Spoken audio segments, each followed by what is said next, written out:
When good companies leave, the Canon exit and China's new worker crisis. From late November to early December 2025, two events happened in Guangdong that seemed unrelated, but were actually closely connected. On November 21st, Canon Zhongshan Office Equipment Company, a factory that had operated in the city for 24 years, and was once the world's largest producer of black and white laser printers, officially stopped production. On November 29th, the company announced a very generous compensation plan for its workers. Canon not only followed China's labor contract law completely, but even offered a payout far higher than the legal standard 5N plus 1 plus 5 extra months of job support money, and additional bonuses for many long-time workers. The total payout reached 300,000 to 400,000 RMB. When you calculate the formula, you can see how strong this package is. Take a very ordinary line worker as an example. He worked on the production line for 22 years and earned 6,000 RMB per month. Using the 5N plus 1 formula, 5 times 22 equals 55, and adding 1 becomes 56 months of salary.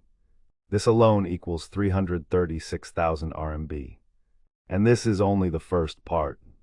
Canon also gave every worker an extra 5 months of job support money, adding another 30,000 RMB. So now this worker receives 366,000 RMB. Because he worked more than 10 years. He also gets a 10,000 RMB contribution award and a 5,000 RMB New Journey award. Adding these amounts brings his total to around 381,000 RMB. For someone earning 6,000 RMB a month and working in a Chinese factory for over 20 years. This level of compensation is extremely rare, almost unheard of, and can truly be called a dignified exit. This is why Canon's plan looks so unusual in China today. Most local companies do not act this way when they lay people off. The legal rule is simple, according to China's labor contract law. Economic compensation is N, meaning 1 month of salary for each year worked. If the company ends the contract on its own, it must pay N plus 1.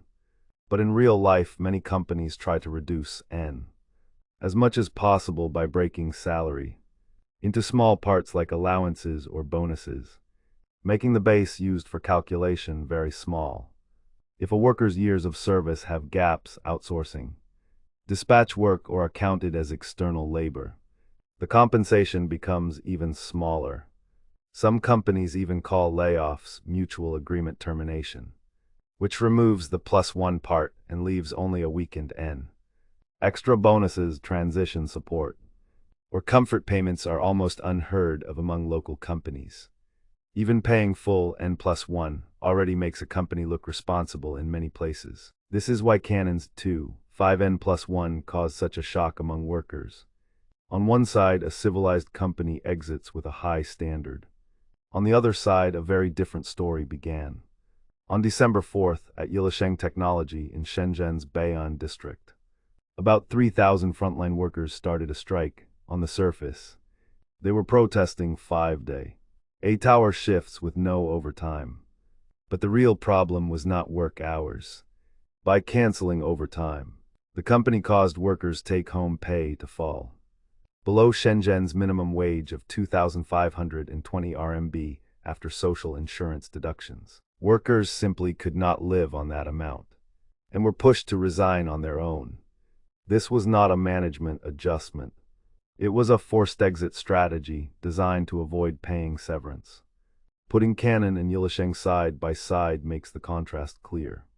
One company used an expensive but clean way to say goodbye, paying cash for every year of labor. The other used a gap in the system to make workers lose their ability to survive, so they would choose to quit and save the company money. This is not just a difference in company culture. It shows a difference in how the whole society rewards behavior. If China still had many companies like Canon that follow high standards, then a company like Yilisheng would face strong social pressure. But in reality, companies like Canon or Samsung are shrinking or leaving China, and the good money is exiting. Meanwhile, the system and public opinion are becoming more suspicious of malicious salary increases or malicious compensation, and more aggressive towards so-called malicious wage demands. Under these conditions, the rule becomes whoever pays less and pushes harder gains the advantage. The confidentiality clause inside Canon's package also shows how distorted the environment has become. Many media outlets, when seeing compensation plus confidentiality, immediately assume the company is hiding something bad. But in today's Chinese context, the truth is the opposite. Canon did not ask for confidentiality to hide wrongdoing, but to avoid malicious interpretations. Not long ago, Tesla's Shanghai factory raised its performance bonus, allowing average workers to earn nearly 10,000 RMB per month, and was quickly accused of malicious wage increases that disrupt the labor market. At the same time, migrant workers fighting for unpaid wages are often labeled as malicious wage seekers in such an environment. Any company that pays far above the legal requirement is seen as pushing the curve higher. Canon was afraid that giving more would be read as provoking the system, not afraid that workers would talk. So the confidentiality clause was a form of self-protection, not a way to harm workers. More importantly, the confidentiality clause does not reduce any compensation and does not forbid workers from defending their rights. It only asks them not to reveal specific numbers. In a place where a raise can be labeled malicious, the clause actually shows how high Canon paid.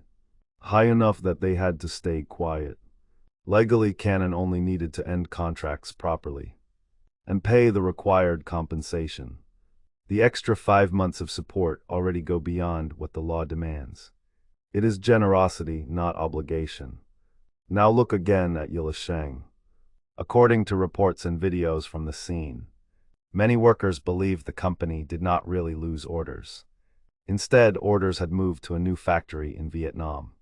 The Shenzhen plant was simply being worn down, using extremely low base pay and no overtime to push old workers out naturally. This method is cheap, low risk, and legally safe.